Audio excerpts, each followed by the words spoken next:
Assalamualaikum warahmatullahi wabarakatuh. Saudara sekalian, dalam melaksanakan tugas sebagai mahasiswa, ada tugas akhir yang namanya skripsi atau tesis dan disertasi.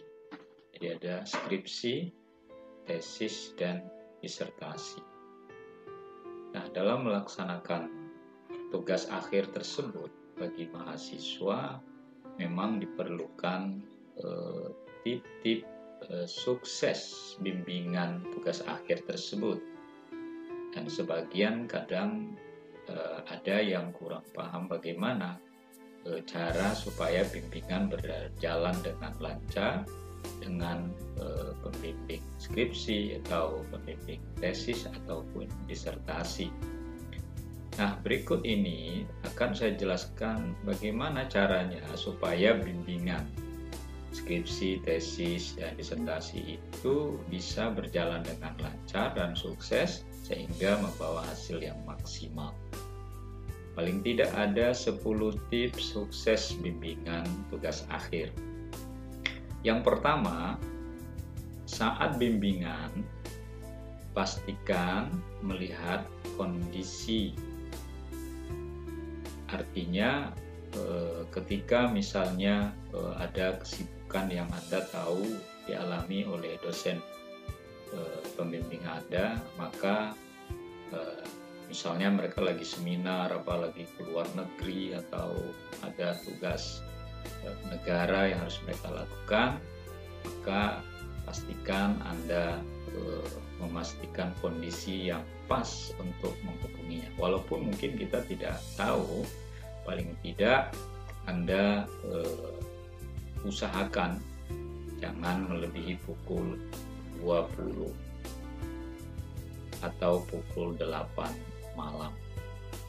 Jadi melihat kondisi itu sangat menentukan ya. Yang kedua, pada dasarnya dosen itu lebih senang di chat ya daripada di telepon, bahkan dari email pun ya, karena kalau email kita mungkin berpikir harus membuka dengan memakan waktu juga dibanding chat yang selalu standby biasanya. Apalagi di telepon mana tahu atau barangkali dosen yang dihubungi sedang ada kegiatan belajar, mengajar, atau sedang seminar, atau kegiatan penting lainnya. Kalau chat kan setelah Anda chat bisa dibaca saat kegiatannya rehat. Yang ketiga, pastikan Anda tidak minta buru-buru di ACC. Tentu keinginan semua mahasiswa tugas akhirnya segera di ACC ya, untuk ujian. Nah, Anda harus menunggu betul ketika sudah bimbingan, apalagi baru sekali bimbingan lalu minta ACC, saya kira terlalu buru-buru. Paling tidak 2 atau 3 kali bimbingan lah. Yang keempat, pastikan menggunakan 3 kata kunci saat komunikasi, yaitu tolong, maaf, dan terima kasih.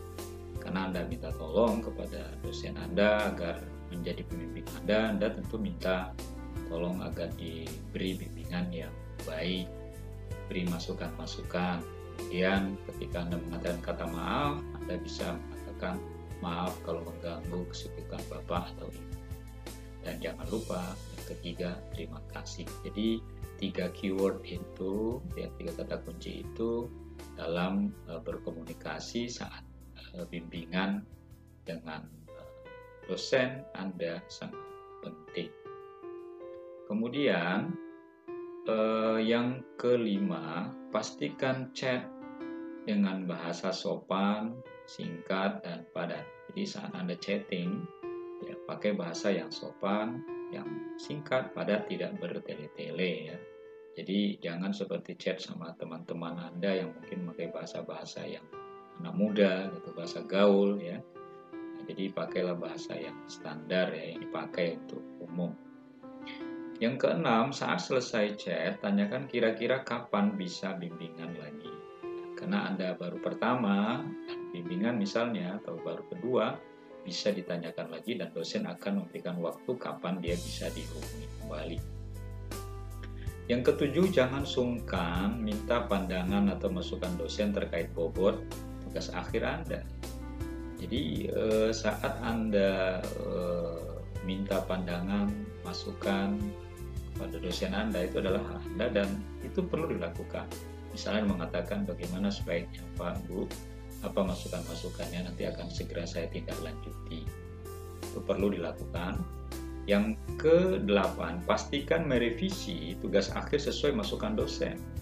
Jadi ada terkadang mahasiswa menganggap masukan-masukan itu ketika dikembalikan lagi tidak dirubah karena dosennya lupa. Tentunya tidak, karena dosen akan baca kok masih sama dengan yang kemarin. Apalagi kalau dosen itu mencatat, maka dia akan tahu ada nggak perubahan dari catatan yang sudah dia berikan.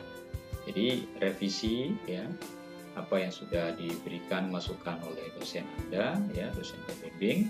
Lalu ketika Anda sudah merevisi, sudah memperbaiki, ajukan. Yang ke-9, pastikan ada progres setiap bimbingan. Jadi ketika Anda bimbingan itu ada selalu peningkatan ya dari tugas akhir yang Anda lakukan, sehingga dosen akan merasa senang. Artinya Anda ada kemajuan. Nah, oleh karena itu pastikan setiap Anda bimbingan itu ada peningkatan ya dari bobot kualitas tugas akhir Anda. Yang terakhir, yang ke-10, jangan lupa mendoakan semoga dosennya selalu sehat. Jadi Anda juga kalau chat ya, atau Anda bisa tatap muka misalnya, ya jangan lupa semoga sehat Pak, Bu. Nah, ini penting untuk etikanya ya, Anda bergaul dengan atau berkomunikasi dengan dosen pembimbing skripsi, tesis, atau disertasi Anda. Itu tips 10 sukses bimbingan tugas akhir. Semoga bermanfaat. Assalamualaikum warahmatullahi